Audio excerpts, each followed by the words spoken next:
I adore the Legend of Zelda series, but if you were to ask me what my least favorite traditional Zelda game was, I would answer with Twilight Princess.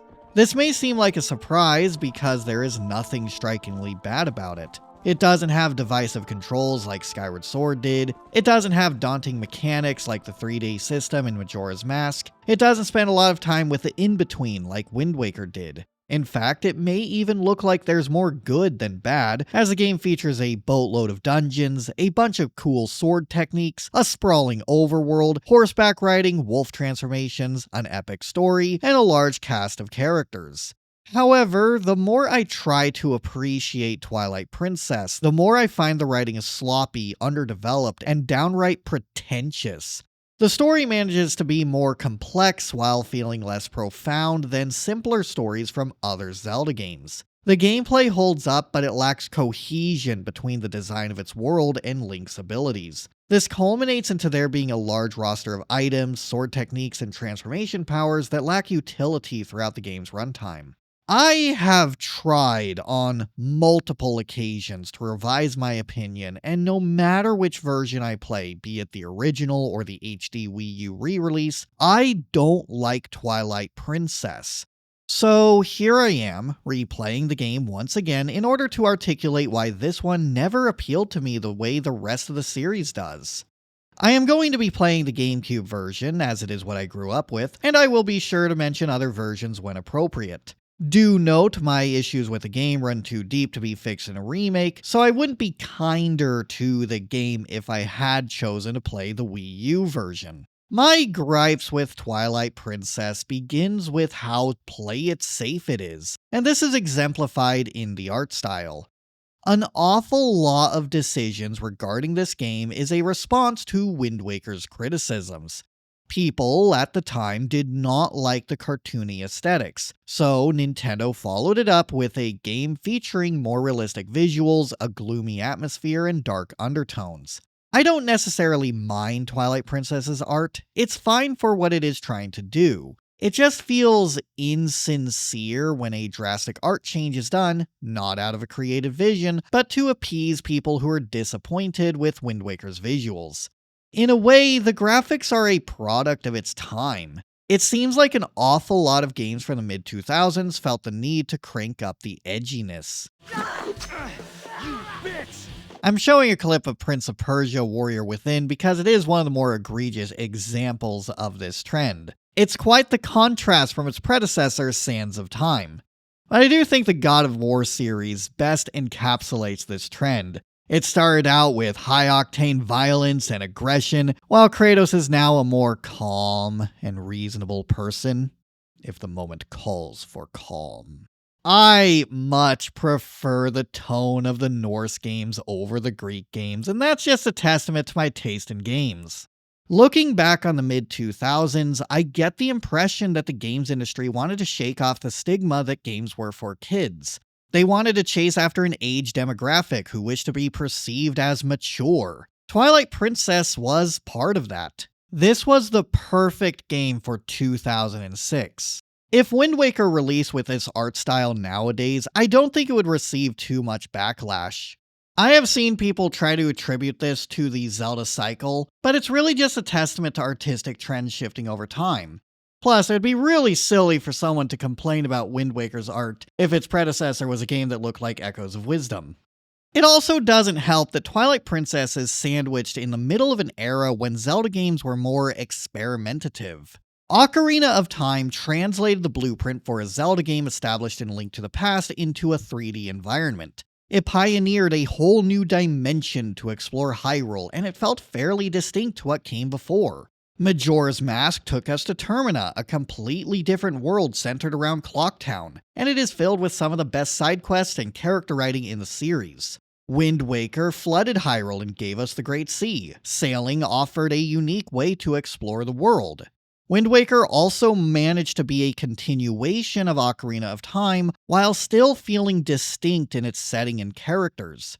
Skyward Sword had Skyloft, a bastion of people living in the sky, and a primitive surface world beneath the cloud barrier. It is the least exploration-focused Zelda game, but it offers intricately designed environments and some of the best puzzles in the series. The aspects that make each of these games unique is partly why they were divisive, but that's what I like about the series. It takes the time to try new things, new art styles, and new gameplay gimmicks while incorporating the same themes, characters, and motifs from across the series. I can appreciate Zelda games for not being content with simply making a bigger, prettier version of the last game. Twilight Princess is an exception to this, though. Instead of taking Link to a new location and experimenting with a new central gimmick, it returns to a familiar Hyrule seen in Ocarina of Time, so it immediately doesn't stand out as much as Termina, Skyloft, or the Great Sea. I of course don't mean to suggest it was a copy of Ocarina of Time. I find that to be a regressive viewpoint that dwells on superficial details, but I do understand where that is coming from. While other Zelda games were experimenting with different visual aesthetics and taking Link to new places, Twilight Princess is a calculated response to Wind Waker's criticisms and reactive to the state of the games industry at the time. This is the safest Zelda game that could have been made. It's easier to compare Twilight Princess to Ocarina of Time because it doesn't have a strong identity beyond the core gameplay loop typically found in a Zelda game. Twilight Princess is as much of a clone of Ocarina of Time as Ocarina of Time is to Link to the Past, but that's exactly the problem. If I wanted to play Ocarina of Time, I could just play Ocarina of Time. Twilight Princess is missing something to differentiate itself from the series. It follows the Zelda formula and invokes motifs from other games in a way that feels like it is done out of obligation. The whole game is a hodgepodge of interesting concepts that aren't woven together in a way that feels meaningful. With that said, let's start untangling this messy Zelda game. The game begins with a short conversation between Russell and Link. He says spirits who have left this world are closest to our world during the dusk. Then it transitions to Link walking Epona to the town and then herding some goats. This is a solid cinematic. It introduces the townsfolk around Ordon Village, hints at the central theme of the game, and generally has a nice vibe. The reason Twilight Princess's opening is bad is because of what happens on day 2. The kids of Ordon Village, Beth, Tallow, and Mallow, want a slingshot, but they don't have the money. So Link must go through a bunch of hoops to get it. Russell's wife, Uli, is looking for her baby's cradle, which has been taken by a monkey. To retrieve it, Link must send a hawk after it. When I take the time to assess Twilight Princess's mechanics, I am looking at how the game weaves the mechanics throughout the game's runtime. A recurring problem is gameplay concepts are constantly being introduced without there being much longevity to them.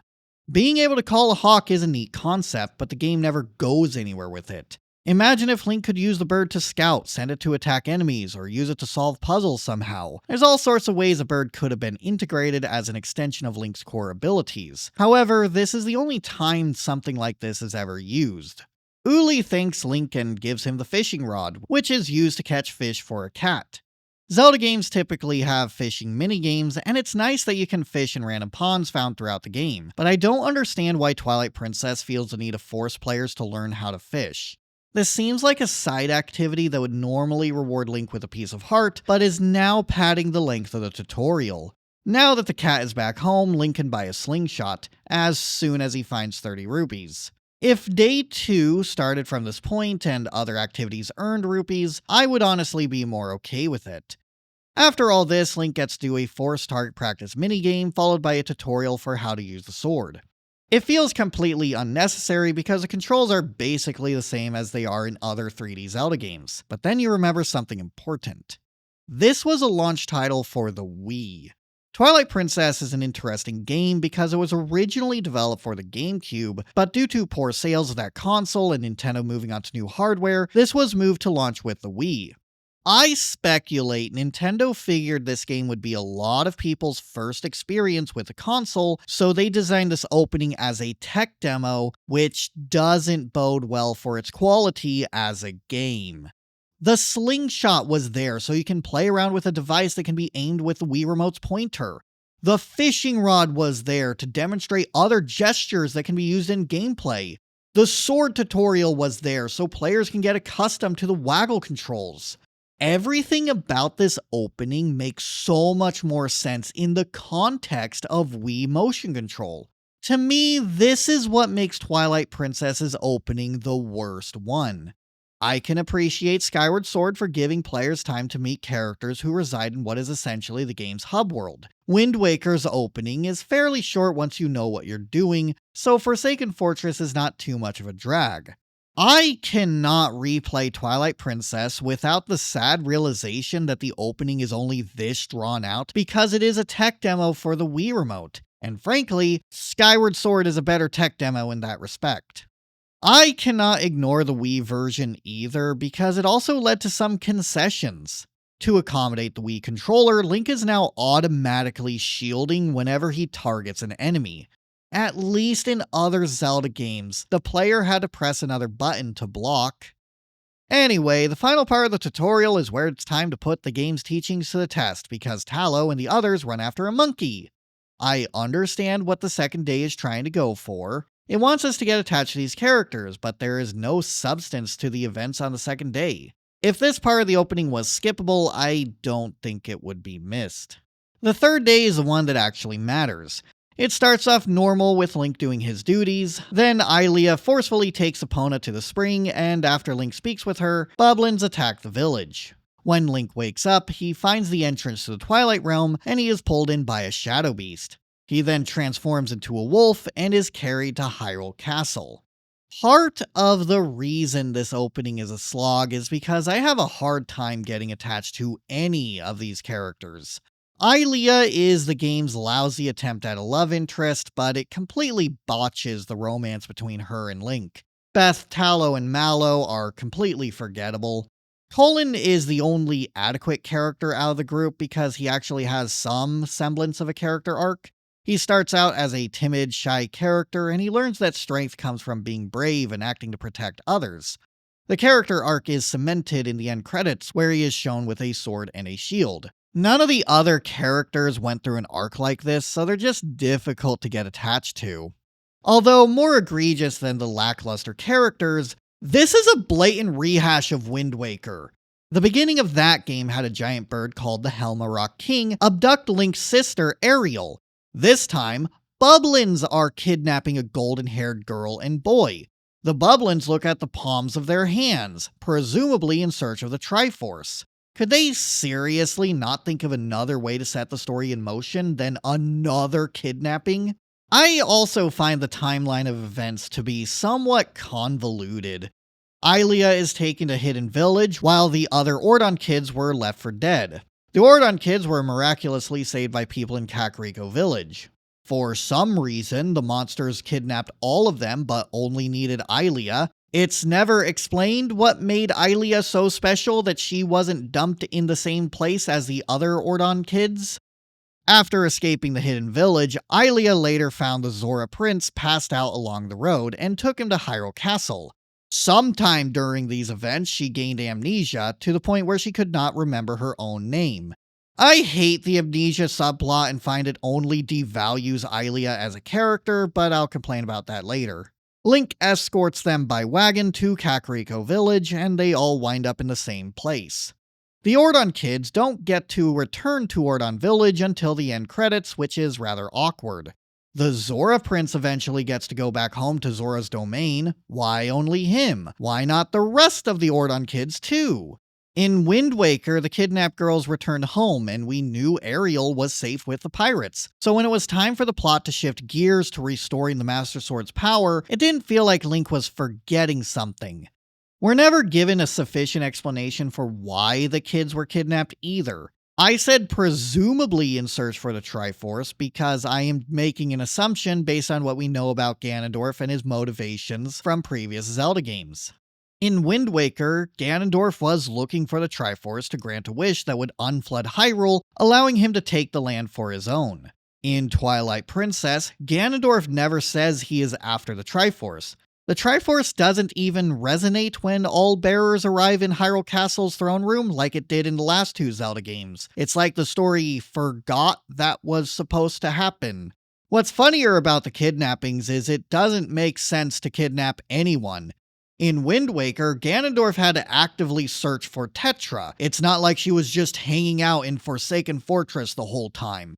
In Twilight Princess, Zelda is always at Hyrule Castle, which was seized by Zant, the same Zant who is so loyal to Ganondorf that he reveres him as a god. Zelda would be the first person someone looking for the Triforce would check, especially since it's really suspicious that she isn't being affected by the Twilight.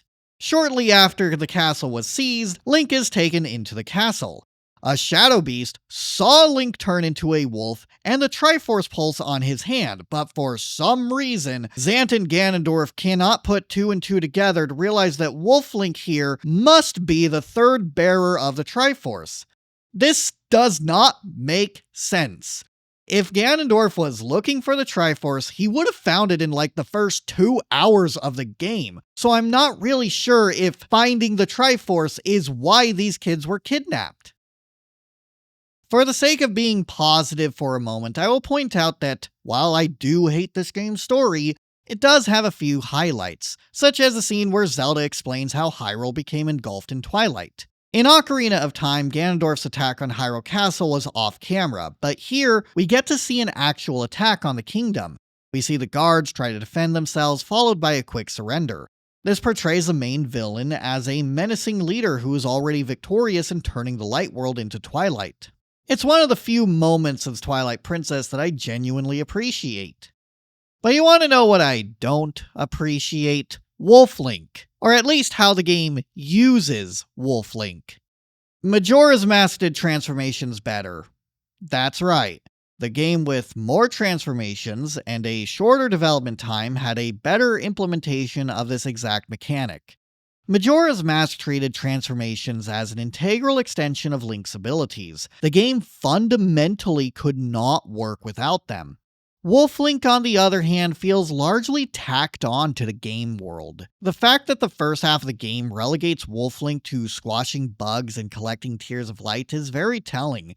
Collecting tears is not fun. It's a long scavenger hunt to track down light bugs, squish them, and absorb the Tear of Light. Finding them is rarely a challenge, as they are plainly marked on the map. The most Link will have to do is dig or activate a scripted cutscene that reveals their location. It all feels like busy work, and the fact that the HD re-release had to reduce the number of light bugs is a testament to how boring and uninteresting this section is. They had to make the parts with Wolf Link shorter so they would be more tolerable. There's also the problem with the design of these areas. They were clearly built for human Link and needed to shoehorn a way for Wolf Link to get around. While traversing the Twilight Realm, Wolf Link has an ability that lets him jump to Midna. These moments look cool on a cinematic level, but it does make the geometry of the world feel mindlessly put together. It removes the navigational challenge that is paramount to making exploration feel satisfying. In Majora's Mask, the areas that use transformation masks were clearly designed to be traversed using those abilities. Link had to fly with a Deku Flower, swim as a Zora, or roll as a Goron to access certain places. There was a clear intention to why everything was placed where it was. I do not get the same impression with Twilight Princess. Every time the Z button flashes, it is a reminder that Wolf Link is an afterthought. It's like the developers gave up on approaching these areas under the limitation of Wolf Link's movement and instead just had him jump to Midna.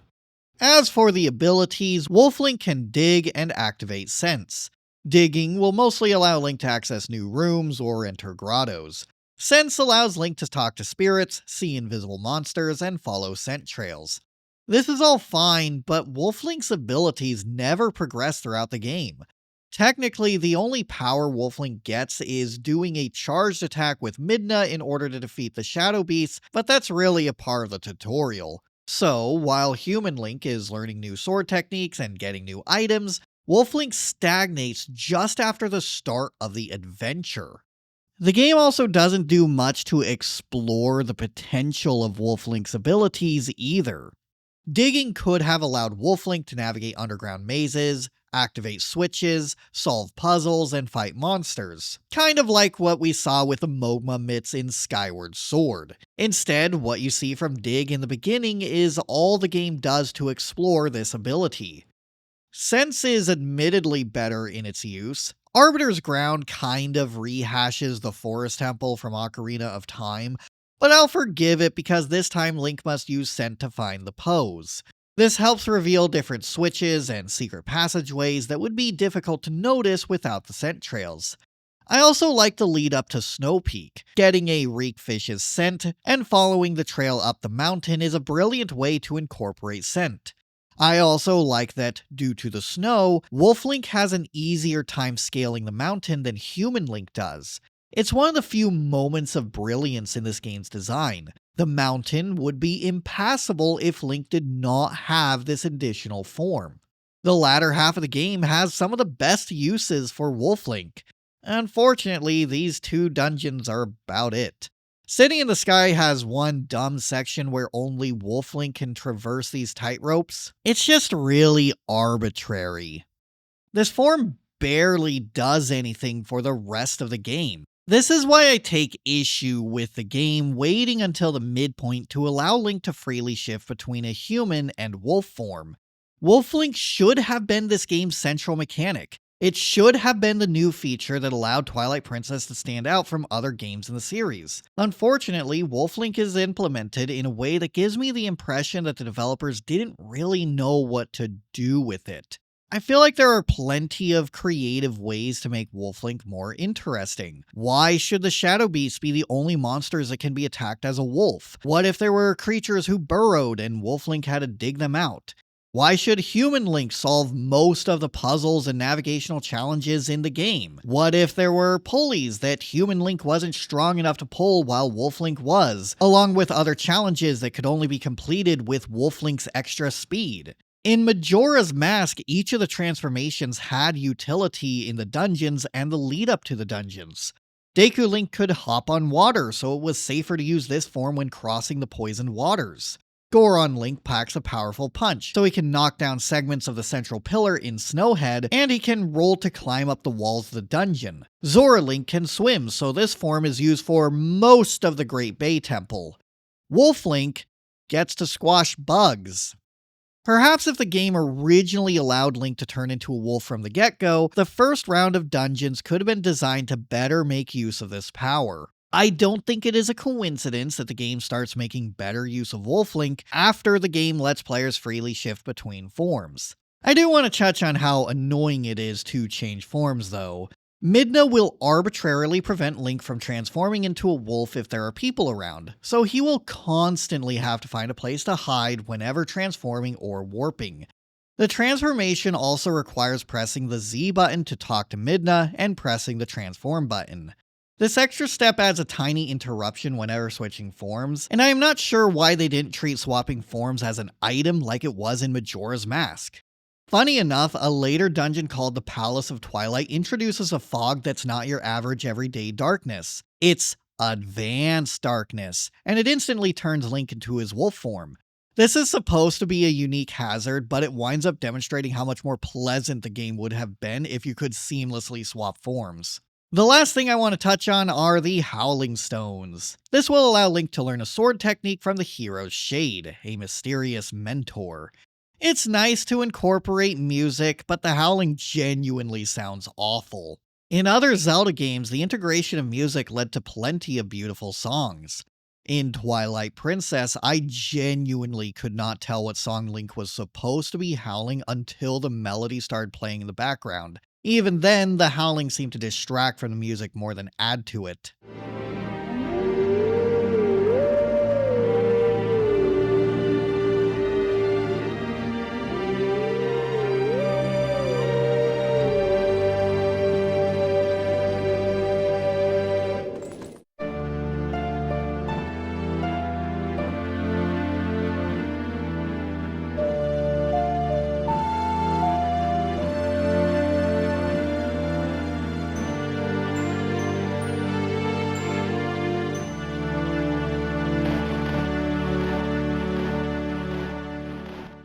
The original songs sound so much better without the howling. Despite that criticism, the songs could have been a fine addition if there were more secrets where Link had to howl to uncover something. Sacred Forest Meadow provides a nice treat where Zelda's lullaby is played to enter the woods. I wish the game had more stuff like this. Twilight Princess wants to invoke some nostalgia people have for Ocarina of Time. The game should double down on that. Instead of an ocarina, what if it was magical howling that uncovered secrets? I just want to see the game do more with Wolf Link, and it's not delivering in that respect. A recurring theme with Twilight Princess is it picks up with the dungeons. So let's head on over to the Forest Temple. One of the monkeys seen earlier takes Link's lantern and guides him through the purple fog. Man, if only Link had some kind of beast form that could talk to animals, he could use that to speak with the monkey directly. Oh well. The dungeon is in the hollowed out tree Link went to during the game's tutorial. Link must go around freeing monkeys who are trapped in the dungeon so he can access other rooms. Just because this is a dark and mature Zelda game doesn't mean it shies away from monkey business. Once they are all saved, they form a swing that allows Link to access the boss chamber. This is the central gimmick that helps elevate the dungeon. We're not just doing the typical Zelda stuff of burning webs and finding keys. We're also helping free the monkeys and helping their leader who has gone crazy. I do wish there was more of a challenge in finding the monkeys though. With the way the dungeon is designed, Link will find most of them just by going through the motions. By the time the monkey swing is discovered, only 2 more monkeys actually need to be found.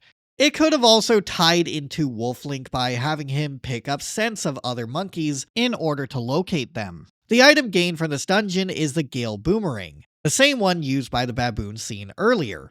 I do like that defeating the mini-boss rewards you with the weapon he was using, and the boomerang will mostly be used to activate these fan switches and launch bugs into boulders. As cool as it is, this is the extent that the Gale Boomerang is explored. After this point, the Gale Boomerang is used to extinguish fire on a wagon, catch some bugs, and spin a few other bridges around elsewhere. It feels like there is more that could have been done with this item. Why not have it extinguish flames in the Goron Mines or clear sand piles in the Arbiter's grounds? It would have been nice if this item didn't feel completely forgotten once the dungeon was beaten. Typically, Zelda games do a better job weaving the items throughout the entirety of the game's runtime, but Twilight Princess is quick to discard of its items after one dungeon. In Ocarina of Time, the first dungeon item is the slingshot, and it quickly becomes young Link's main method of attacking at range and activating ice switches. In Wind Waker, the early item is a grappling hook, and it's constantly being reused to traverse other dungeons, and it can even be used to steal items from other enemies. The Gale Boomerang isn't quite as impressive of a first item in comparison. Missed opportunities aside, I do feel the Forest Temple is a fine first dungeon. What awaits in the boss chamber is Daya Baba. The premise of this boss is simple. Link needs to use the Gale Boomerang to get the Deku Babas to eat the bombs. In Phase 2, a larger creature emerges with an eyeball, so you can be sure to know where the weakness is. Then you wait for the baboon from earlier to show up. Maybe I'm being a little impatient, but I do find this to be an egregious amount of time spent waiting before Link can properly begin attacking again. The next phase is basically the same as the first one. Use Gale Boomerang to target the bomb and get the plant monster to eat it. Attack 3 times and it's dead. Link's reward is the heart container and a fragment of the fused shadow. Every boss in Twilight Princess is like this. The bosses are a nice spectacle. The designs are good. I like how the music amps up when the boss is vulnerable. They're just way too railroaded. One of my favorite bosses in the Zelda series is Bongo Bongo from Ocarina of Time. There's a lot of flexibility with how this boss may be encountered. Ice arrows may stun its hand. The hands can be hit with ranged weapons or the Master Sword, so there are a variety of different ways that you can stun the hands and then attack the monster itself. It is recommended that you fight Bongo Bongo with the Lens of Truth, but you don't actually need it. For an extra challenge, you can try fighting it using nothing but the position of its hands to know when to attack. Twilight Princess, on the other hand, follows a strict formula of use the item from the dungeon to expose the weak point, attack, and repeat 2 more times. This is a common formula for bosses across Zelda games, but it is made so much worse by Twilight Princess playing so hard on the rule of threes. Zelda games typically don't reveal how much health a boss actually has. I find not knowing how close a boss is to being defeated makes battles more suspenseful. However, by playing so hard into the rule of threes, the health bar might as well be there. This adds a certain level of predictability because you just have to think, is this the 3rd time the boss is vulnerable? And if so, it's about to be defeated. The boss battles in Twilight Princess never shifts into something more substantial than the first way you damage the enemy either. Maybe there is a second phase, but even then, the general premise of what Link must do to defeat the monster is unchanged. This leads to there being a lot of waiting around for the monster to become vulnerable again. Other bosses in the series arguably had the same problem, and I do complain about that. I don't like King Dodongo in Ocarina of Time because just chucking a bomb down its throat, attacking, and waiting to repeat. The issue is, every boss in Twilight Princess is a King Dodongo. There's one specific action that must be done to make it vulnerable, and it has a clear state of when you pile on the hits. Let's just run down the other bosses real quick. Pyrus is the boss of the Goron Mines. They have a red gemstone in their head. Link must shoot it with a bow, grab the chains, pull on them, knock him down, and then attack. Repeat 2 more times and it's defeated. Morpheal is slightly more complicated. They have 2 phases. The first phase involves hanging back to claw shot the eye out of the tentacle so Link can hit it. After dealing some damage, the monster begins swimming around the arena. Link must claw shot the eye and hit it 3 times. Different, but not really. Stalord is fine. Link must ride the spinner down the sand, avoiding the undead monsters and break its spine. Then he must ride the spinner up the wall and lunge after the skull. Once it's on the ground, it's vulnerable. Blizzetta looks cool, but the first phase of this boss can be dealt with just by standing in one place and using the ball and chain. The second phase uses, you've guessed it, the ball and chain. Like with Morpheal, it's different, but not really. I think I've made my point. Once you've dealt the first strike to the boss, it's just a matter of repeating the same actions 2 more times. It's also a tremendous missed opportunity that none of the hidden skills are useful in the boss battles. Conceptually, the hero shade is great. Having one of the links from a previous Zelda game mentor Hyrule's new hero is an awesome premise, but this character's teachings are not particularly reinforced in the gameplay. Similarly, Wolf Link plays a role in only one boss fight in the entire game. Again, in Majora's Mask, Goron Link and Zora Link could be used to fight their respective bosses. I get the impression that Twilight Princess was more concerned with the style and visual presentation of the bosses than whether the encounter was fun from a gameplay standpoint. Anyway, after the first dungeon, the game appears to start opening up. Link enters Hyrule Field and sees a vast landmass begging to be explored. But this field is deceptively big. Link cannot begin exploring Hyrule Field and poking his head into other areas. They are blocked off by a gate, some rocks, or the entire Twilight Realm. Twilight Princess is constantly forcing Link to follow a strict path crafted by the narrative. Why is it cool to hate Skyward Sword for being too linear when Twilight Princess has basically the same problem? This is definitely more linear than Ocarina of Time was. In Ocarina of Time, after Link completed the Great Deku Tree, he could begin exploring Hyrule. There are minigames, item upgrades, pieces of heart, a bottle, a shield that can all be collected by just wandering around. More stuff will unlock after Link meets Zelda, but he doesn't have to meet Zelda after exiting Kokiri Forest. There are other things for him to do. The dungeon progression may be linear for the first half of the game, but it does open up when Link becomes an adult. In the second half, he can get the Iron Boots, Goron Tunic, and the Lens of Truth pretty much whenever. If you got Epona's song as a child, you can go to Gerudo Fortress, rescue the Carpenters, and get the Gerudo card before beating any of the adult dungeons. After completing the Forest, Fire, and Water temples, the Shadow and Spirit temples can be done interchangeably. There is no strict order to these two. The Fire Temple does not require the bow, so it is possible to beat this dungeon without actually entering the Forest Temple. Twilight Princess is a lot more strict in its progression of events. There's no point in exploring locations that are beyond the current narrative beat, and attempting to go there will be met with the game finding some way to tell Link to turn back. It's also not possible to complete dungeons in different orders like it was in Ocarina of Time. Everyone is going to go through the dungeons in the same order as everyone else. The game doesn't ever feel like it's deviating from the path crafted by the story. Your course is charted by the narrative, not your desire to explore different places. I could be more forgiving of the linearity if Twilight Princess's story was better, but I just do not like the narrative or the cast. I keep seeing people rank this game's story highly, and I'm always baffled by it. I'm not expecting Disco Elysium, but I was more captivated with the stories in Breath of the Wild and Skyward Sword than with anything that happens in Twilight Princess. With that said, there are some hidden gems when exploring. The caves, for example, are some of the best parts of the game. It makes good use of the lantern to illuminate the area, light torches, and burn webs. It's a nice break to get a piece of heart and some rupees. It's also great being able to explore a cave without breaking 30 weapons, unlike in a certain other Zelda game.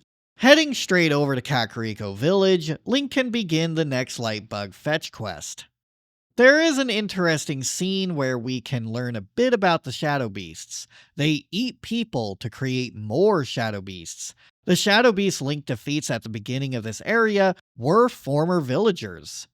All that remains now is Barnes, Renato, Luda, and the kids from Ordon Village.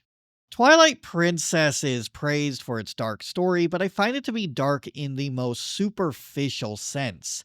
We never see a Shadow Beast eat someone, no one mourns the people lost when the beasts attacked, there is a graveyard, so it would have been nice if there was a side quest to create some kind of memorial to those who died. The game introduces an interesting concept for the monster, but the story does little to reinforce it. In Majora's Mask, there's a character named Pamela, who lives in a music box that is surrounded by Gibdos. Investigating further, we find out her father is a scientist who, unfortunately, was cursed and became a Gibdo himself. Even though her father is in this form, he still recognizes Pamela, as though there is still someone in there. Majora's Mask is not afraid to show us a character who was cursed into a monstrous form. This also suggests that the other Gibdos are also people who were cursed while trying to enter the well in Ikana Valley. This is what makes Twilight Princess's darkness feel superficial in comparison. In one game, we are told that the Shadow Beasts eat people, while in the other, we are shown how someone becomes a Gibdo due to their curse. I suppose this is also a problem with Twilight Princess being more story-focused. When other Zelda games focus on minimalistic storytelling, it's easy to leave stuff up to imagination. However, with Twilight Princess prioritizing story, I feel it needs more than one scene to do this monster premise justice. Anyway, once Twilight is cleared, Link reunites with the kidnapped kids. The next destination is Death Mountain. How are we able to see inside the volcano right now? It boggles the mind. Since the Gorons are blocking the path, Link cannot head up the mountain until he gets the Iron Boots. This is also the point of the game where Link reunites with Epona. Epona in Ocarina of Time and Majora's Mask was fun on its own right. I always loved jumping over the bridge in Gerudo Valley. However, the horse was rather awkward to control, as she would get caught on the geometry in ways Link wouldn't. Riding Epona in Twilight Princess is a massive improvement. Controlling the horse feels more responsive and natural. The game allows Link to use Gale Boomerang, the bow, and his sword while riding horseback. Swordplay mixed with horseback riding was something Miyamoto wanted to include in Ocarina of Time, but wasn't quite feasible. Twilight Princess realizes this dream of being able to chase enemies along an open field and swing his sword to strike them down. Since this game is placing more emphasis on horseback combat, it's only natural that Epona is introduced right before a major combat sequence. The Bublins seen at the beginning attack the kidnapped kids. Colin saves Beth, and now Link must face off with the Bublins. The Bublins ride these hogs, and they try to shoot him with an arrow or strike him with a club. Eventually, Link corners the King Bublin on this bridge, and Link must juke around and slice him. This whole battle is an intense sequence to rescue Colin, and it's all around a great fight scene. As fun as it is to use Epona here, there aren't a whole lot of moments where the horse combat comes in handy. Later, Link will escort Azora Prince to Kakariko Village. It's another serviceable mission that makes adequate use of the items. That's not all the times Epona is used, right? Oh right, there's also the final boss battle where Link and Zelda ride Epona, and Zelda shoots light arrows. That's about it. I hate to say it, but Epona is kind of useless, and the game goes out of its way to discourage riding Epona. In Ocarina of Time and Majora's Mask, Link could use Epona's song to call the horse immediately after unlocking it. In Twilight Princess, Link does not get a horse call until after restoring Ilia's memories, which is closing in on the end of the game. In the meantime, the only way to hail Epona is to find horse grass. It's incredibly inconvenient, especially if you don't have the grass locations memorized.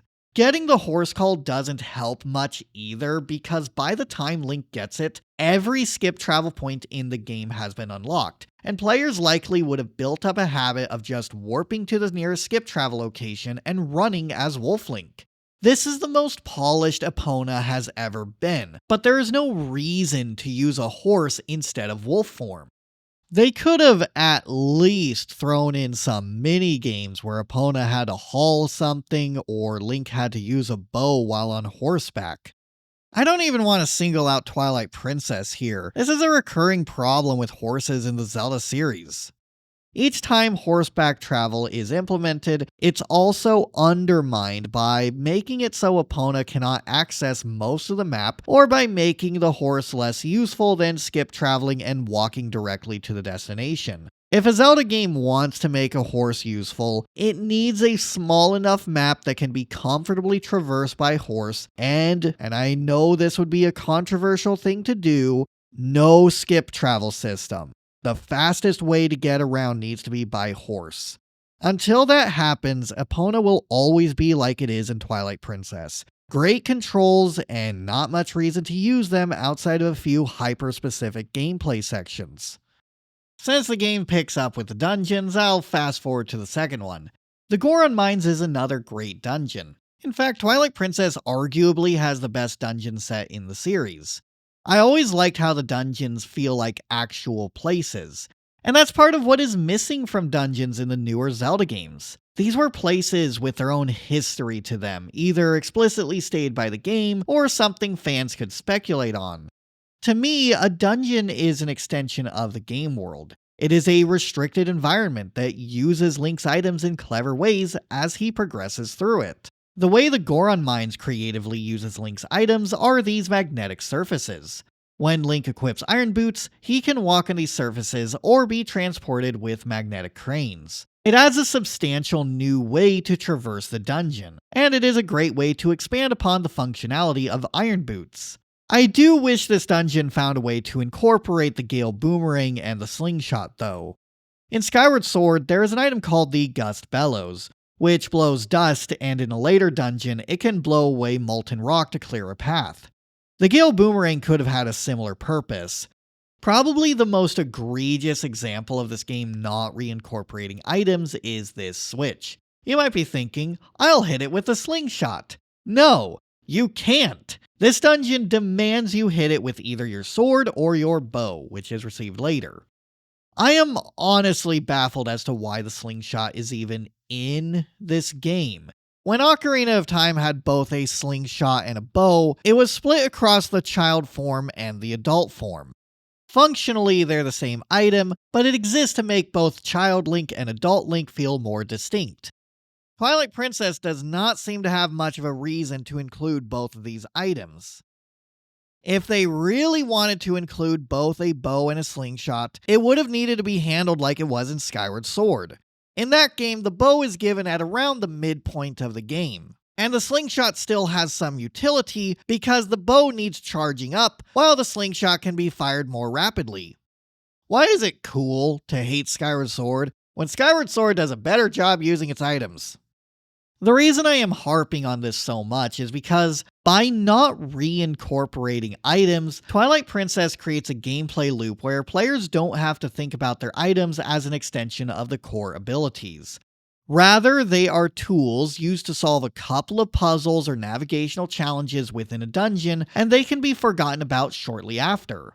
I know it may sound crazy to prefer Skyward Sword over Twilight Princess, but this is the core reason behind my preference. I like Skyward Sword more because the mechanics feel more present throughout the entirety of the game. It's important to me for a Zelda game to encourage a certain level of experimentation with Link's abilities and the items that extend his abilities. Aesthetically, the dungeons are great, but I don't like how I am expected to ignore most of my items, with the exception of the one that is given to Link either in the lead up to the dungeon or the dungeon itself. After clearing the second dungeon, it is time to embark on the third and final Twilight Realm. Entering Hyrule Castle, we find it is kind of normal. I mean, aside from the whole everyone is a spirit thing, it doesn't seem like anyone is so much as inconvenienced by the perpetual twilight. They even got a little band playing. I praise this game for showing an attack on the castle, but it's like the kingdom was never attacked in the first place. People can clearly see shadow beasts. They were terrified of them in Kakariko Village. Why is no one scared this time? Did no one see monsters approach the castle? I mean, maybe the beast teleported directly inside, but there would still be guards with friends and family members who lived outside the castle. Surely the survivors would warn the rest of the city to evacuate. Once again, I feel the need to compare this to Majora's Mask. That game revolves around the 3 days leading up to the moon crashing in Termina. There is a sense of dread that permeates in the air, and it is at its heaviest on the night of the third day. By then, most of Clocktown's residents have evacuated. We can see Anju and her family as far as Romani Ranch. However, they're not safe either. Inside the barn, Cremia and Romani are milking a cow. It's a special night for Romani because Cremia is going to make her a Romani mask and let her drink Chateau Romani. Normally, this is a symbol of becoming an adult, but here, this is because Cremia knows Romani isn't going to make it to adulthood. As they head out of the ranch house, Romani tells Link she will see him tomorrow, while Cremia is more hesitant in her words. This is how it's done, Twilight Princess! I seriously hope being dark isn't what separates this game from the rest because Majora's Mask did it better. It's quite a contrast to nobody being affected by the Twilight and nobody even mentioning this ordeal in the latter half of the game. Twilight is supposed to be this game's existential threat, but it doesn't even matter when we finally get to see how it's affecting Hyrule Castle Town. It pains me that the only way I can seem to like Twilight Princess is if I completely ignore this game's story. To get to the Light Spirit, Link must jump off a bridge. Lake Hylia has been drained of water, leaving only a puddle behind. Heading up Zora's River, we find Zora's domain is completely frozen. I have heard people complain that this game is trying to be Ocarina of Time again. First we go to a tree in a forest region, then we help some Gorons in Death Mountain, now we are helping Zoras with their ice and water problem. While I do see where the complaint is coming from, I stand by that as a rather reductive viewpoint. I actually like unfreezing Zora's domain here. In Ocarina of Time, Link returned the water to Lake Hylia, but he was unable to save the Zoras. It is said that the Zoras may return, but it's not something Link is going to see in his lifetime. This might sound like a weird opinion, but I actually like that you can't unfreeze Zora's domain. It's one of the few times where the Hero of Time experiences some form of failure. He was able to save the Kokiri, the Gorons, but not the Zoras. And now, in Twilight Princess, Link can succeed where the previous hero failed. Midna just needs to teleport a volcanic rock from Death Mountain to melt the ice, restoring the waters to the region. Then we finally get to meet a spirit. Remember when Russell said spirits are closer to our world during the Hour of Twilight? This is the only time when the story reincorporates this line. The Zora Queen, Rutella, wants us to help her son, Prince Rallis, and in doing so, she will give Link the Zora tunic. It's a good scene, and it makes me wish this kind of stuff happened more often when exploring the Twilight Realm. It's far more compelling than squashing a bunch of bugs. Speaking of squashing bugs, guess what happens next? That's right, another bug scavenger hunt. Lanayru contains the worst one. After going through all of Lake Hylia, Zora's River, and Zora's Domain, we find we are still missing a couple of bugs. Looking at the map, there is one lone bug all the way in Hyrule Castle Town. Link must head all the way over there just to squash this one bug and to go all the way back to Lake Hylia to battle a big bug.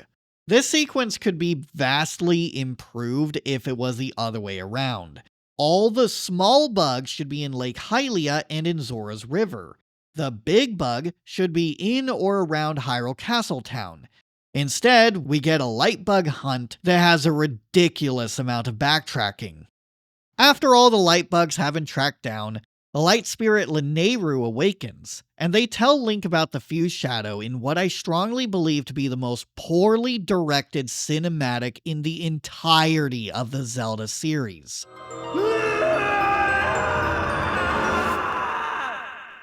What the hell was that? Just to be clear, I understand what the scene is trying to portray. The Triforce is the most highly sought out relic in Hyrule, and people have killed others to obtain its power. There are dark interlopers who excelled at magic. The fused shadow had to be sealed away, hence why we only find it in dungeons. Oh yeah, and the light spirits exist to protect Hyrule. Cool. It's funny that Lanayru says 3 light spirits were ordered to intervene with Hyrule's interlopers. There are 4 light spirits who protect Hyrule. What, did Ordana have something else going on at the time? All 4 show up in the end anyway, so they are clearly all meant to be Hyrule's protectors. This is just another point where the story feels clumsy. The imagery of the scene exists to be shocking, but once again, it lacks substance. Ooh, Link kills his childhood friend to obtain the Triforce. Ooh, the interlopers are bursting Link and then he appears as an interloper himself. What? Okay, I guess this is to portray him becoming corrupted by the great power. Then we see Ilia spinning around while giggling. I have no idea what this is supposed to portray.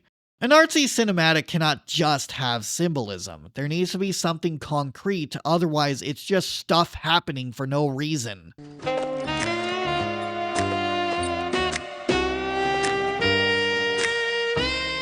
Brilliant!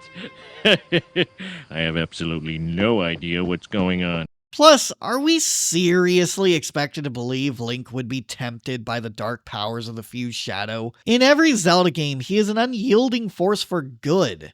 It would be an interesting concept to put Link in more of an anti-hero position, but I doubt a Zelda game would do such a thing. Now, to be fair, we do see some beings get corrupted. There's the baboon from the Forest Temple, but he was acting like that because of the bug.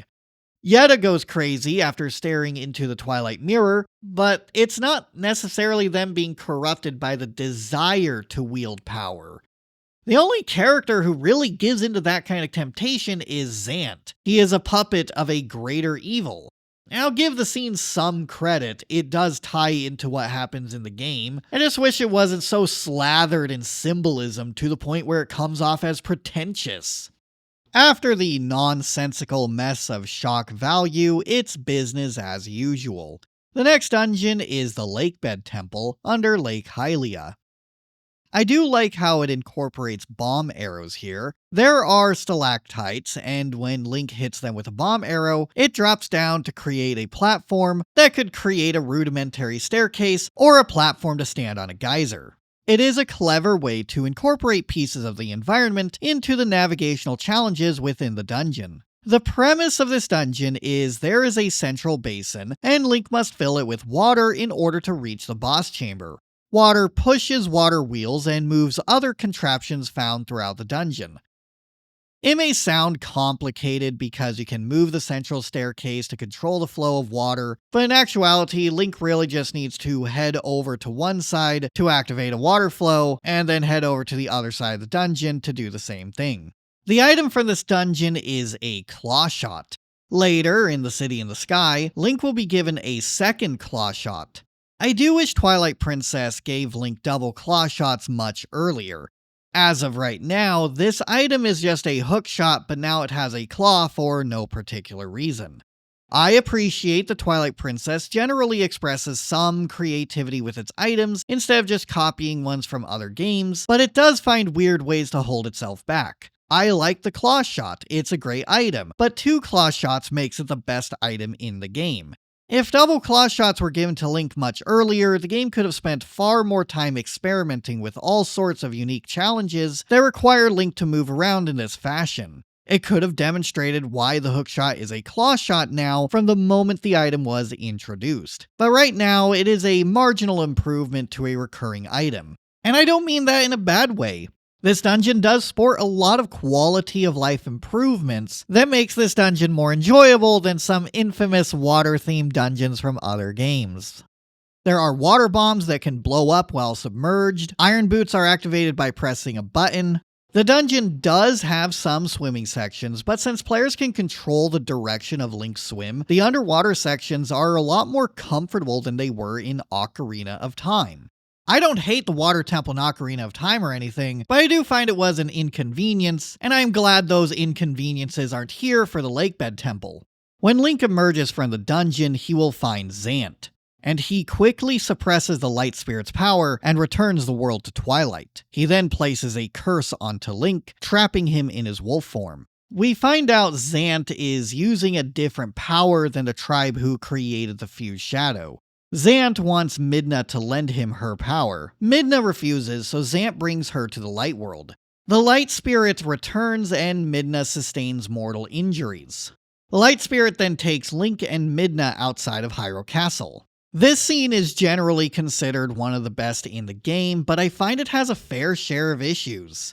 For one thing, we were just told that the Light Spirits were created to intervene with interlopers who use dark magic.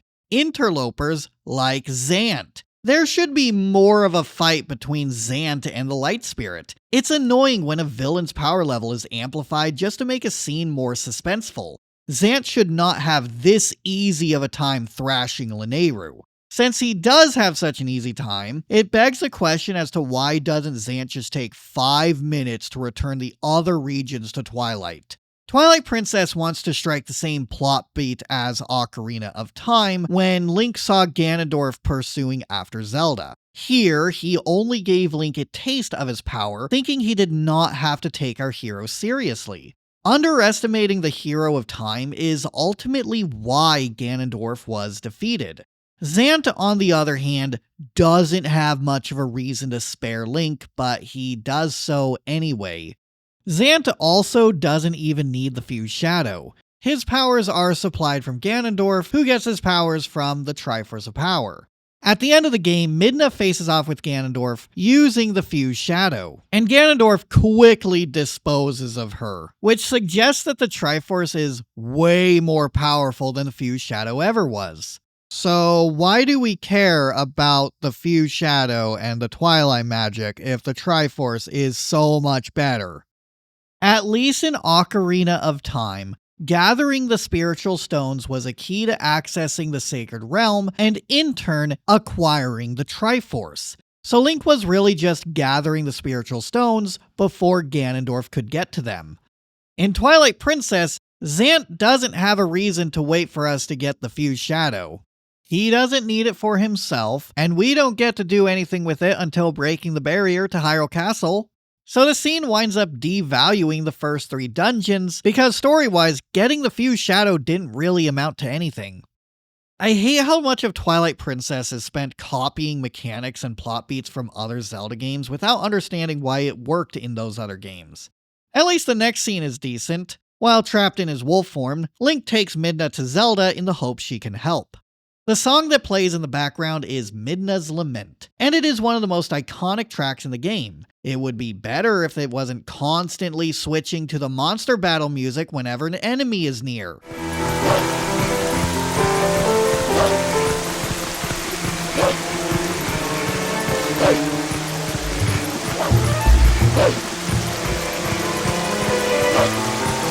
Every single time Twilight Princess is about to do something good, it messes it up. We learned that Telma's Bar has a secret passageway to reach Hyrule Castle, so this is where we should go next. The passageway takes Link to Giovanni, a man who has been cursed, and when 20 Poes are defeated, the curse can be lifted. This is like the worst time the game could have introduced another collectible. I don't mind the Poe collecting itself. I honestly wish there were more enemies that took advantage of Link's wolf powers. It's just poor timing to introduce the game's equivalent of gold Skulltulas while our companion is dying. Heading through Hyrule Castle, we get to see some familiar scenery, which is always a nice detail. Arriving in Zelda's room, Midna pleads for help, and Zelda's final act is to bestow something onto Midna that heals her. As a recurring trend, I see what they are going for, but I don't like how it's executed. This game wanted Zelda to sacrifice herself and revive Midna because the story isn't really about Zelda, it's about the Twilight Princess. What I don't understand is, why does Zelda disappear? Zelda doesn't explicitly state what she is giving to Midna, but I assume it's the Triforce of Wisdom. However, that doesn't make any sense. I mean, if it was the Triforce, Midna would immediately see it on her hand, and there is no imprint to be found. Maybe Zelda gave Midna something other than the Triforce, but what else does she have to give? If the Triforce was protecting Zelda from the Twilight, there should be no consequences when transferring it to Midna. Hyrule Castle is not engulfed in Twilight in this scene. Zelda is currently in the Light World. There is nothing for the Triforce to be protecting her from. If she turned into a spirit, Link should still be able to sense her in his wolf form. Triforce bearers exist independently of the Triforce. Zelda would exist without the Triforce of Wisdom like she did in Ocarina of Time and in Wind Waker. This does not make sense. Why is the Twilight Realm so inconsistent? This is supposed to be an important teaching moment for Midna. Zelda's sacrifice is meant to demonstrate that the Light World is worth caring for. Prior to this, Midna feels comfortable with the Twilight despite how it affects its inhabitants. Afterwards, she realizes the Light World should be protected. But Zelda's sacrifice is executed in a way that feels nonsensical. What especially ruins this scene is the fact that Zelda appears as a phase of the final boss battle. How? We just saw her vanish in front of our eyes! Don't get me wrong, the final fight is great, but it is nonsensical to show Zelda disappear as her ultimate sacrifice and then undo her sacrifice for a boss battle. If I had a nickel for every Zelda game that undermines Zelda's sacrifice, I would have 2 nickels, which isn't a lot, but it's weird how it happened twice. It's never explained how she gets brought back either. As typical for this game, it's always choosing style over substance. It never cares to set up what could be interesting conflicts or plot twists properly. Once Link and Midna are outside the castle, a barrier forms around it. I found 2 Gorons who noticed something strange. One of them who wasn't allowed to set up shop in Hyrule Castle, and one of them who can actually seem to see the barrier. But what's really funny is this guy doesn't actually say anything when the barrier is destroyed. Thanks, game. The next part involves getting the Master Sword. Link must head back to Faron Woods and use Midna to jump over to a secret part of the forest. While heading through the Lost Woods, Link battles Skull Kid and his hordes of puppets. It can be a bit annoying trying to find him in the forest, but as long as this kind of thing is a one-off, it's certainly not worth complaining about. It's gonna be a one-off, right? Once at Sacred Forest Meadow, Link must begin one last challenge before getting the Master Sword. Bring these statues to their original positions. I appreciate the game for giving us an actual puzzle. It just feels like quite the difficulty spike because it's a lot more challenging than any puzzle that has been encountered up until this point. I don't dislike it, but it feels like a puzzle that either need to be introduced later, or there needed to be other puzzles that are close to this complexity prior to this moment. Upon getting the Master Sword, the curse is removed from Link, and now he can wield the sword and also swap to his wolf form at will. After this point, Twilight Princess does something magical. The game starts to be good.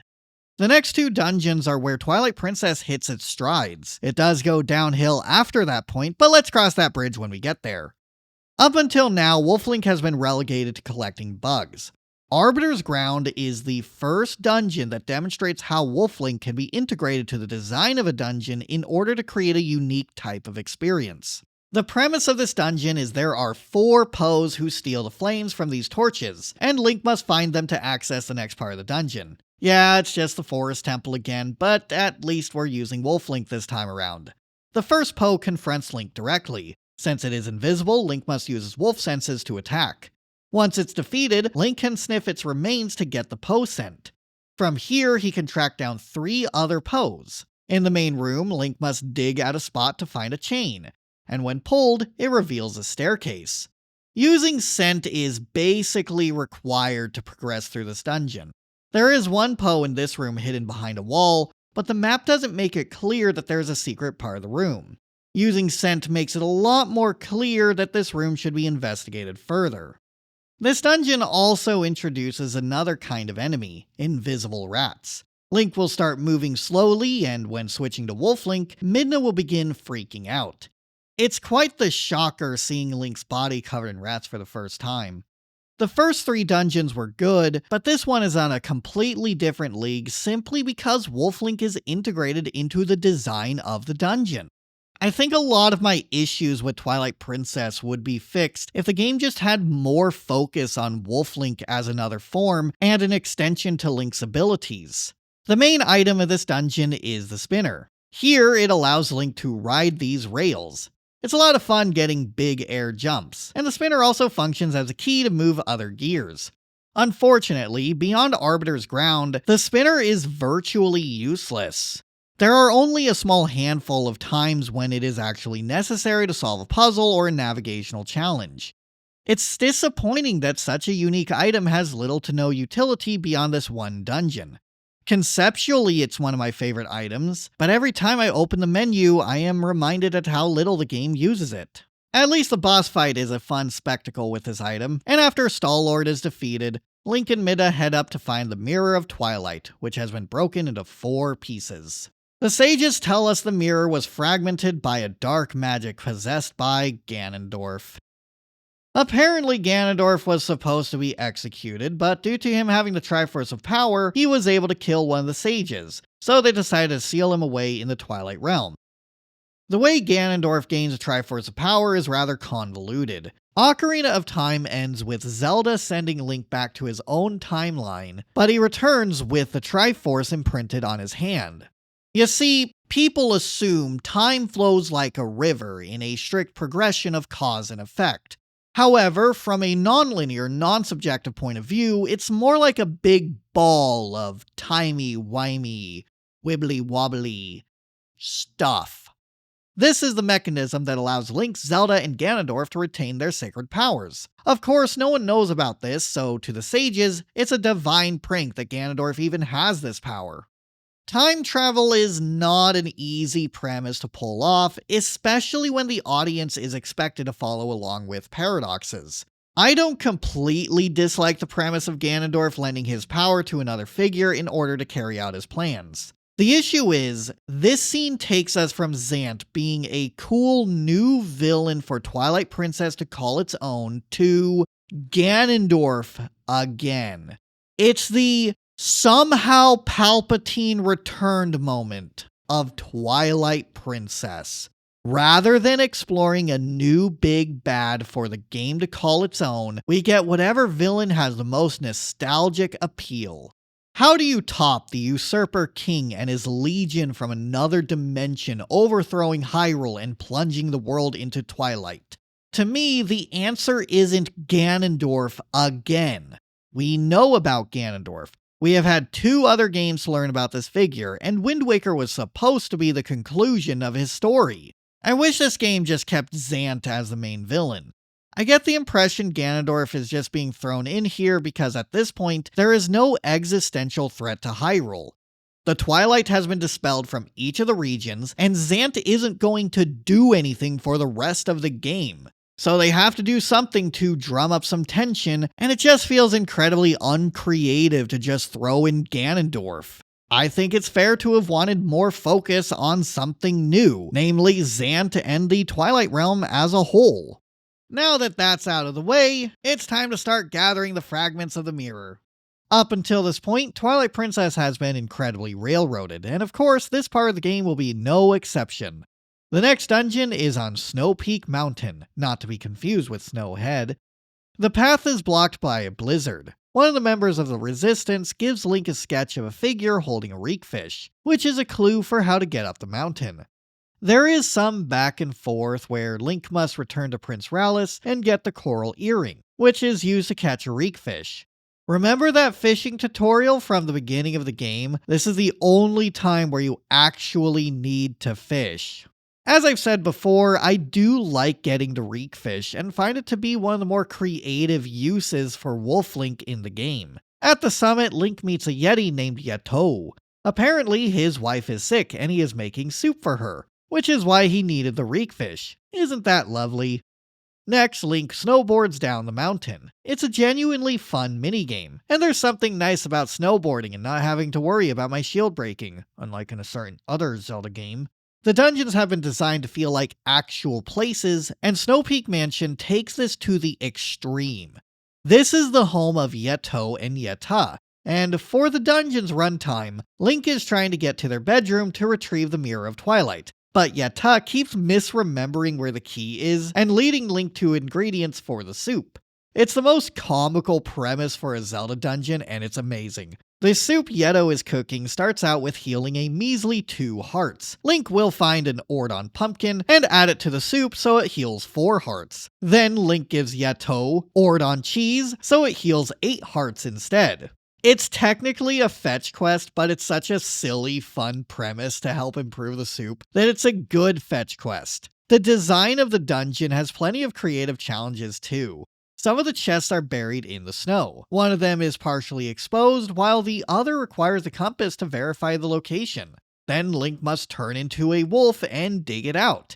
It's such a creative way to reward players for noticing these kinds of details, and the use of Wolf Link here is always appreciated.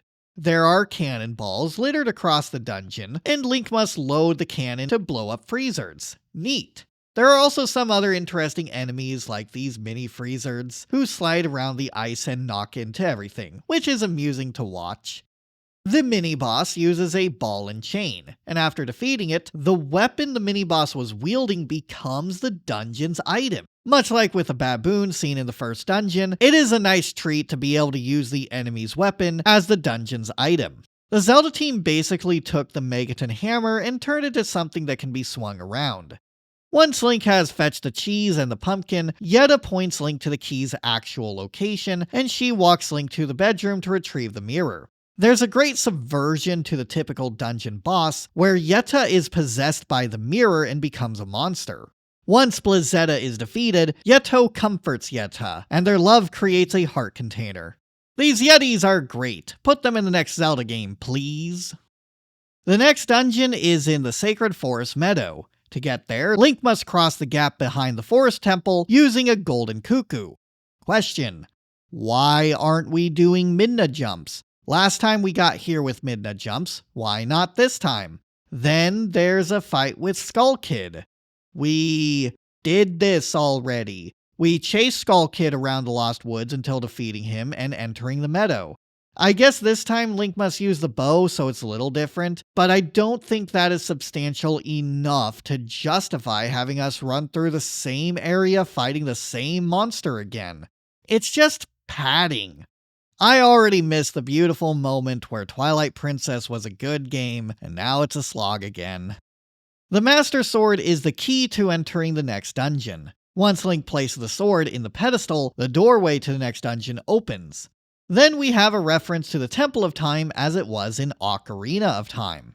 I am not going to complain that a shard of the mirror is somehow in the Temple of Time, even though no one should be able to access it without the Master Sword. Certainly not Zant. I'm just going to enjoy the dungeon. Actually, never mind, I am going to complain. I honestly think this dungeon exists as nostalgia bait. Up until now, I felt that comparing this game to Ocarina of Time was largely superficial. However, this area is an exception.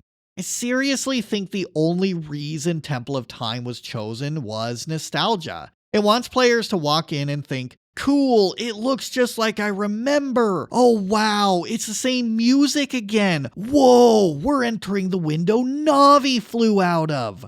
Oh, and by the way, the actual dungeon has nothing to do with the Temple of Time. It's a tall dungeon, but the design of the rooms is largely uninteresting. It has some neat puzzles, like placing a pot on a switch to open a gate and then breaking the pot to close the gate. There's also a puzzle where Link must weigh down a scale. Otherwise, it's a fairly straightforward dungeon. The puzzles and navigational challenges aren't difficult, they're just rather slow to operate. At the top of the dungeon, Link encounters a Darknut as the mini-boss. This battle rewards Link with the Dominion Rod, a device created to control statues. Having fun yet? If so, the fun ends here. Link must use the Dominion Rod to assume direct control of the statue at the end of the room. Then he must lead the statue all the way down to the dungeon's lobby in order to get to the boss chamber. At this point, it should be apparent that this is just Tower of the Gods again. They took the command melody, which Link had to learn to control statues, and turned it into the Dominion Rod. I mean, sure, recurring items in Zelda games isn't exactly new, but this is compounded with them copying the same vertical dungeon layout and having the same composition of enemies, with Beamos, Armos, and even a Darknut as the mini-boss. It's really suspicious to me that this is just Tower of the Gods again. I honestly prefer Tower of the Gods though. At least in that dungeon, the statues were contained to one room, and they introduced a new kind of challenge. This time around, it's revisiting the same rooms again, but with a statue this time. As you can probably tell, I don't like walking the statue all the way down the dungeon. It's slow, it doesn't introduce any new puzzles that actually use the Dominion Rod, and half this dungeon is spent backtracking. Plus, at least with Wind Waker, the command melody was used outside the Tower of the Gods. This is the last time we're ever going to use the Dominion Rod in any meaningful capacity. All that's left after bringing the statue to the bottom is a hallway and then a boss battle. There are a lot of good dungeons in Twilight Princess, but this is not one of them. I would go as far to say that this is the worst dungeon in the game, but we haven't talked about Palace of Twilight yet. If they wanted to use the Temple of Time as a nostalgia bait dungeon, this should have been the Temple of Light. The Chamber of Sages in Ocarina of Time exists in the center of the Temple of Light, and it is speculated that there were plans for a proper light dungeon, but it was cut. I would have been a lot more okay with the Temple of Time transitioning to a dungeon that couldn't be included in Ocarina of Time, because at least it would be doing something more original than copying a dungeon from Wind Waker and copying a location from Ocarina of Time. On our way out, Link can use the Dominion Rod to control these other two statues. We've seen statues like this all over Hyrule Field, and now we have a device that lets us move them. Oh, it aged when leaving the Temple of Time and the magic no longer works? Thanks, game. Twilight Princess already has the issue of too many items that aren't particularly useful, and now the Temple of Time just gave us an item that won't be able to do anything until after going on a long, stupid side quest. I know calling it stupid might sound harsh, but let me elaborate. Restoring the Dominion Rod's power and figuring out what to do with a statue beneath Kakariko Village takes Link on a long, roundabout journey that ends with restoring Ilia's memories. Remember Ilia? She sure doesn't. Ilia losing her memories should be impactful, but it isn't. When she is escorted to Kakariko Village, Link doesn't spend any time with her. The focus is immediately placed onto getting the Zora tunic and heading to the Lakebed Temple. It's business as usual, and we spend so much time away from Ilia that it's easy to forget this whole amnesia subplot. All Ilia remembers is being saved from someone who told her about the Rod of the Heavens. For some reason, that came up in conversation. So Link must retrace her steps. This begins with taking Renato's letter to Telma. She gives him an invoice, and Link gives it to the doctor. We're told about a wooden statue that has been drenched in medicine. Link must turn into a wolf and sniff it out. This leads Link to some dog beasts outside of the south gate. What? Okay, fine. But you want to know what I'm really wondering? Why did Ilia have this? It seems to me that the only reason she was given this is because somehow it was supposed to be useful, but the only thing it does is restore Ilia's memories a little, meaning that if she didn't have amnesia, she wouldn't have needed this. And why does this help restore her memories and not, oh, I don't know, taking her back to Ordon Village? But instead of doing the obvious thing, we head over to the Hidden Village, where there is a Wild West shootout for some reason. It's a fun sequence, don't get me wrong, but there is some whiplash with the game changing its theme for a moment. It kind of makes me wish there was a Zelda game that focused on the Wild West theme. They could call it the courage, the power, and the wisdom. What's not fun is if you activate this Howling Stone before defeating all the Bubblins, they respawn and you must fight all 20 of them again. Once Link has dealt with Bubblins, he can talk to Impuz, and she gives him Ilia's charm. It's a horse whistle that gives Ilia her memories back.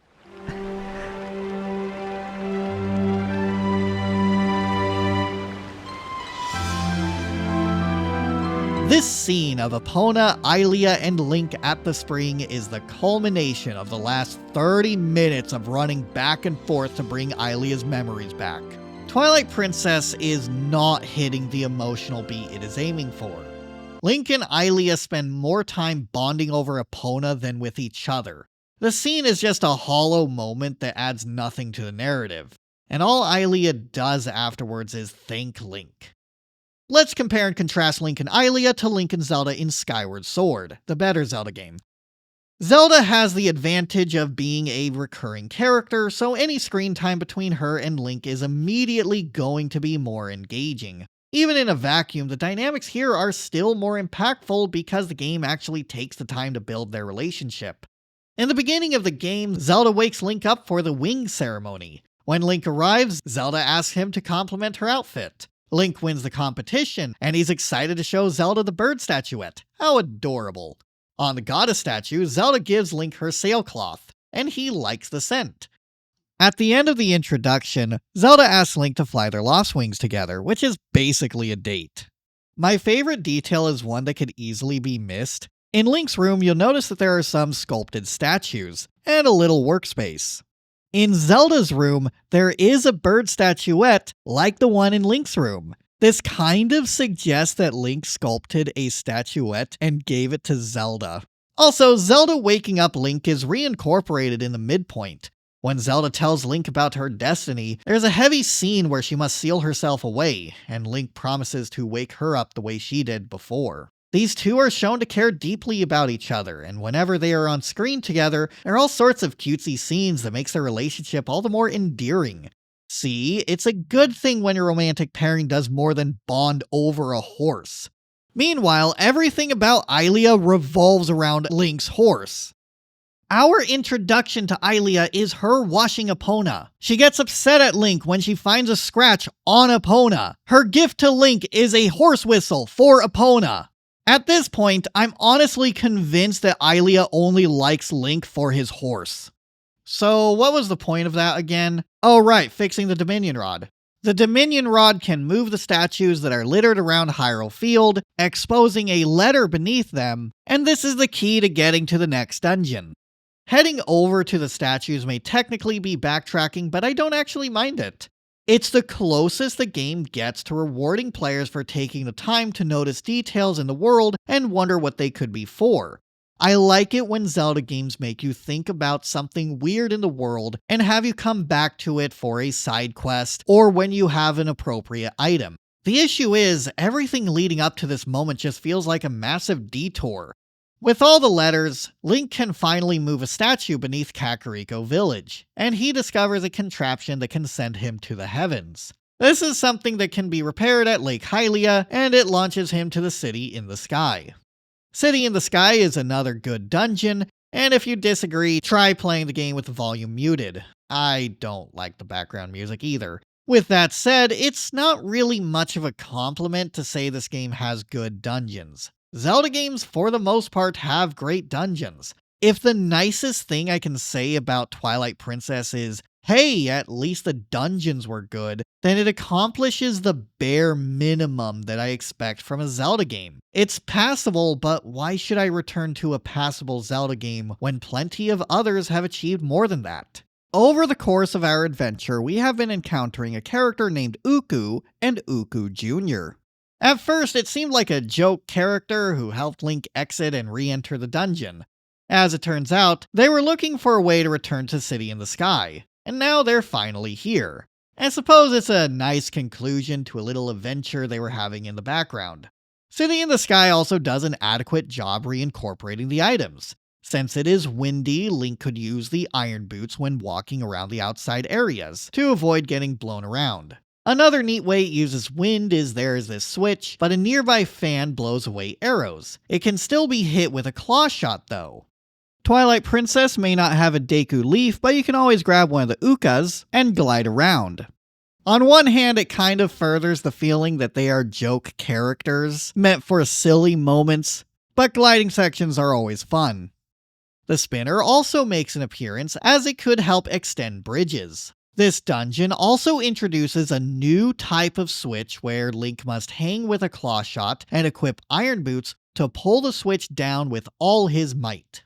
It is a clever way to combine two items. Although, if there is one thing that I must complain about, we just went on that whole journey to restore the Dominion Rod's power just for it to not even be useful in this dungeon. I know I've made this point plenty of times, but it irks me so much. It already felt like an unnecessary deviation from the main story, and this just furthers that feeling. This is also a dungeon that gives Link a second claw shot. Even though I still feel it should have been given to Link earlier, it is my favorite item in the game. There's a lot of fun in being able to move around like some kind of mechanical Spider-Man. Although I do wish some parts of this dungeon operated faster. A lot of time is spent hanging around and waiting before you can launch yourself to the next claw shot target. It's the one thing that holds this dungeon back. After completing this dungeon, Link and Midna finally have every piece of the mirror.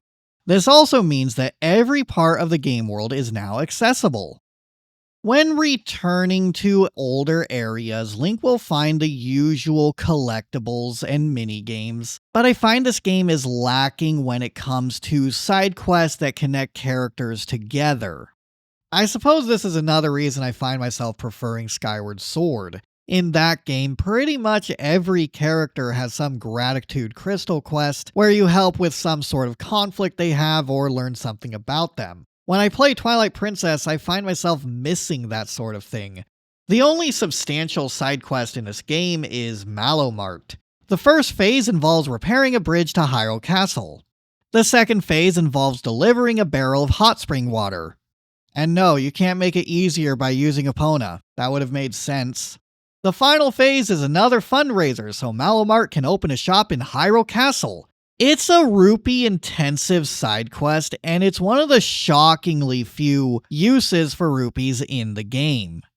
The prize at the end of this quest chain is the magic armor, which makes Link invulnerable to all threats. However, there is a cost. The suit itself costs 598 rupees, and wearing the suit costs 1 rupee per second. Meaning every rupee collected after this point is fuel for the magic armor. Rupees are kind of a junk item in this game. Once you have enough to pay for the Hylian shield and repairing the cannon that takes Link to the City in the Sky, there isn't a genuine reason to collect any more rupees. Another side activity is the Cave of Ordeals. It's a pit of recurring enemies, and when Link completes enough floors, he will meet a great fairy, who releases other fairies in one of the springs. However, when you've unlocked one fairy fountain, there is not much of a reason to unlock the rest of them. I suppose it's more of a test of endurance, but like with a lot of games that feature a pit of so and so many challenges, I eventually get bored from all the repetitive fights. As far as side content goes, that's about it. The reason I have been jumping from dungeon to dungeon is because this game doesn't have much else to offer. So the only thing left to do now is head back to Arbiter's Grounds and repair the mirror. The Palace of Twilight serves as the closure of the Twilight Realm. Midna told us a bit about this place upon arriving in the desert for the first time, and now we get to experience it for ourselves. The gimmick of the Palace of Twilight is Link must head over to a glowing orb called a soul, the Spanish word for sun. and it's guarded by Monos. Actually, it's called Xant's Hand, but it would be funny if it was called Monos. The only obstacles in the path are the dark fog and these giant floating Xant heads. It's really silly that the only new enemy introduced in this dungeon are giant floating Xant heads. This dungeon also features Phantom Xant. He summons monsters and casts a spell that is easily avoided. I do wish this dungeon had more monsters to call its own, though. The real fun happens after getting the orb. The hand activates and begins pursuing the orb, and it will drop down in an attempt to retrieve it. This scenario adds just enough stress and tension to make the dungeon more exciting. I found it was a lot of fun swatting the orb out of the hands. It's surprisingly short, but I suppose if players are having trouble attacking the hand or retrieving the orb, they may be stuck between these rooms for a bit longer. While bringing these orbs out of the dungeon, they turn these shadow beasts back to their Twilight forms. It would have been incredible for this game to introduce a new race, but the Twilight characters don't do anything other than make weird noises.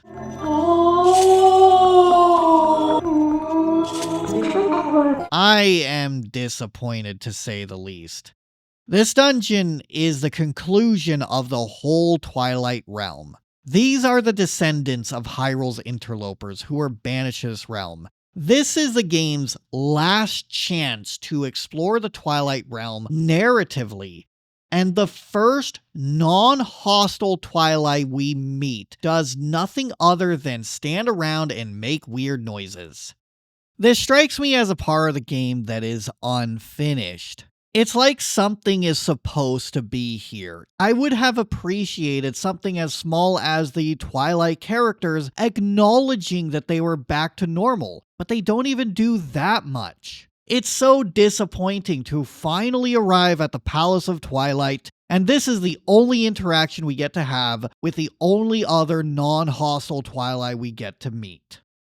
And you know what else? This is also where the dungeon becomes a contender for the second or first worst dungeon in the game.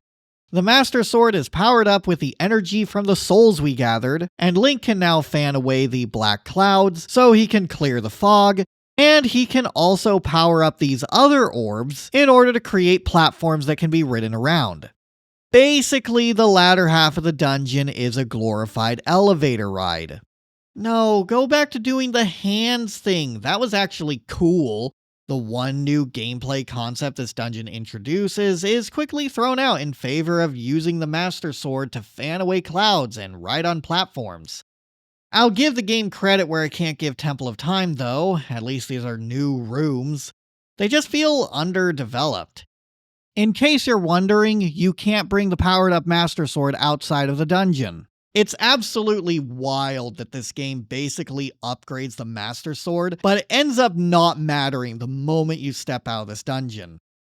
The boss battle is with none other than Xant, and he experiences some serious villain decay. This is supposed to be a final showdown with the false leader of the Twilight, but Xant quickly devolves from a menacing, imposing figure to silly, wacky antics as he tries to shoot a volley of magic at Link. It's like if the final battle in Majora's Mask was only against Majora's incarnation and the game ended on silly dance moves. Xant amounts to a fanatic who reveres Ganondorf as a god. This could work if we saw the character break down and be forced to face the reality that Link and Midna were going to defeat him, but without that kind of transition, it is tonal whiplash. As for the fight itself, it is cool seeing the boss chambers from other dungeons, and I like how it incorporates items found throughout the adventure. If I were to judge this boss battle strictly on how entertaining it was, then I would say it is a good final showdown. The issue is, it clashes with his character seen in the rest of the game. This only furthers the feeling that Xant is being sidelined in favor of making Ganondorf the villain instead. Ganondorf's inclusion to the story is representative of a much bigger issue. Rather than taking the opportunity to explore a new realm for the last time, the big reveal here is Ganondorf has been reborn into the light world. Midna then pops Xant like a balloon. This whole conflict between the Twilight Realm and the Light Realm culminates into this moment. Midna, despite last seeing Zelda disappear in front of our eyes, says we must go back to Hyrule Castle. I feel it would have been a more fitting conclusion to have the final showdown be at the Palace of Twilight, not Hyrule Castle. We would have gone from Zant being an interloper who blanketed the Light World in Twilight to defeating him on his own turf. Midna uses the power of the fused shadow to destroy the barrier surrounding Hyrule Castle. What comes next is a serviceable dungeon. It's cool that we finally get to explore Hyrule Castle. In Ocarina of Time, Link could only skirt around the exterior and sneak into the courtyard. In Wind Waker, we did see the castle again, but it was contained to one large room.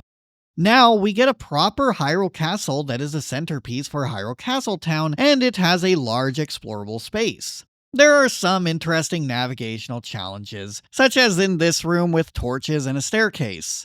And I like how it incorporates the resistance in one scene, even though Link probably could have defeated those enemies on his own. With that said, I am not fond of the resistance as a group of characters.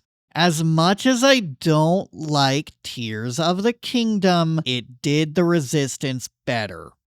In Tears of the Kingdom, each champion, I refuse to call them sages, were involved in both the lead up to the dungeon and exploring the dungeon itself, and they all came together in the end to defeat Ganondorf.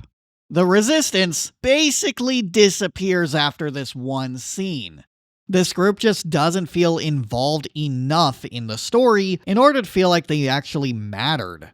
Likewise, despite Twilight Princess being about Midna, she doesn't have much presence in the final battle either. She throws her body between Ganondorf and Zelda to stop him from possessing her, which is a nice parallel to Zelda sacrificing herself to save Midna, but she doesn't do anything for most of this battle. The first phase of this fight is against Puppet Zelda, and even though this is Zelda's body, we get to hear Ganondorf's voice. I don't even want to single out Twilight Princess with this complaint. Oftentimes, when there is a body swap, the characters also swap voices. Stop doing that.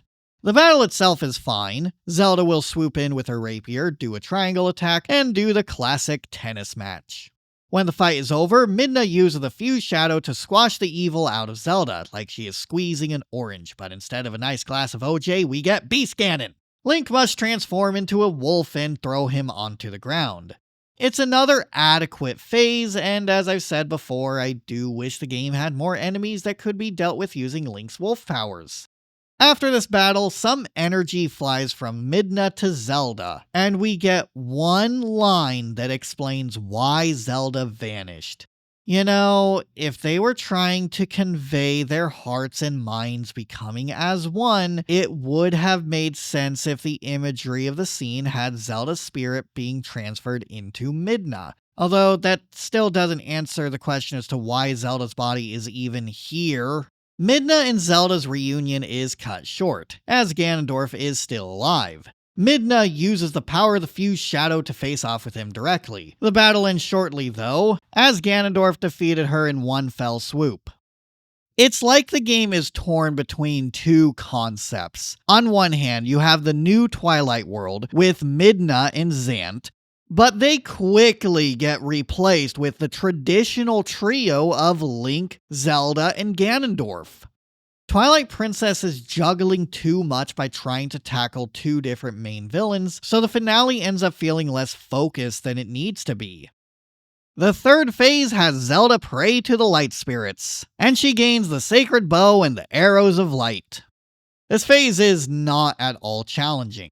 All Link must do is Z-target Ganondorf while on the horse, so Zelda can shoot him with an arrow. It's cool that Epona gets to be a part of the final battle here, but I do wish there was more of a challenge than Z-targeting and win. Perhaps for this scene it would have been better to control Zelda directly, so you are responsible for aiming the arrows, while Epona is on autopilot. The final phase, Ganondorf pulls out his sword for a one-on-one match. The sword that was unsheathed during the horseback battle. He must have sheathed it during the Fade to Black or something. My thoughts about Ganondorf overshadowing Zant aside, I do think this is a great final boss fight. Puppet Zelda is a nice homage to Phantom Ganon. Beast Ganon is a nice way to incorporate Wolf Link. We also included Epona for this final fight, and now it's a one-on-one sword fight with Ganondorf. There's also an intense part where you must mash the A button in order to overpower Ganondorf's blade, and the fight ends with Link stabbing Ganondorf in the chest. In the end, the light spirits gather to return Midna to her true form. It's a happy ending, but wow, they just do not care about the rules they set up. We were told the Twilight cannot exist in the light world. The only reason Midna was able to survive in the light world was because she had the Triforce of Wisdom. Prior to Zelda's sacrifice, she had to hide in Link's shadow. Now that the Triforce has been returned to Zelda, there is nothing protecting her from the light world. Shouldn't she be, dying right now? She took mortal damage when engulfed in Lanayru's light the first time around, but now all 4 of them can just summon their powers and heal her? I can't believe I'm saying this, but at least Tears of the Kingdom didn't show the Light Dragon could be gravely injured by Sonia and Raru's powers, and later show that being used to reverse dragonification in the first place. Just roll the credits already. I said in the beginning, I don't like this game. It does have its highlights, but I am not exaggerating when I say the dungeons are the only saving grace.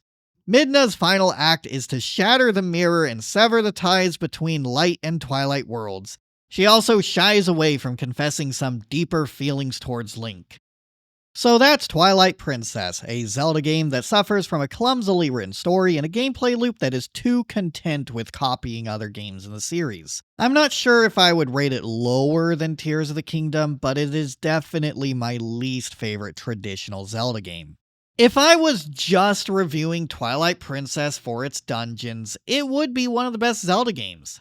However, a Zelda game is not just the dungeons. It also needs an overworld with secrets hidden in various nooks and crannies. It needs characters who are memorable and enticing to learn about. It needs side quests that explore the world and the people who inhabit it. Twilight Princess excels in its dungeons, and it falls short in every other category. The story aimed to be more mature and cinematic than Wind Waker, but when compared to games that actually care about narrative, world building, and characterization, Twilight Princess feels amateurish. I would even go as far to say it feels amateurish compared to Wind Waker. I adore the theme of letting go of the past and allowing a new generation to prosper. This is an urbanism channel. The hour 40 minutes spent talking about Twilight Princess may suggest otherwise, but this is definitely an urbanism channel. Most of the time. It can do other things. Why shouldn't it? So of course the message presented in Wind Waker would resonate with me. Meanwhile, there is no theme to Twilight Princess. There is no greater message. It's just a bunch of stuff that happened. If you really want to experience the story, just read the manga. It takes its liberties, but generally follows the same plot points and executes them significantly better. I think I am ready to say Twilight Princess is the Zelda formula at its worst, simply because it is content with following the formula and doing nothing to shake it up.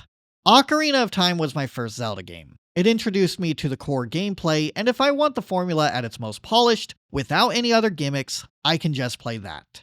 If I want more emphasis on story and side quests, there's Majora's Mask and Skyward Sword.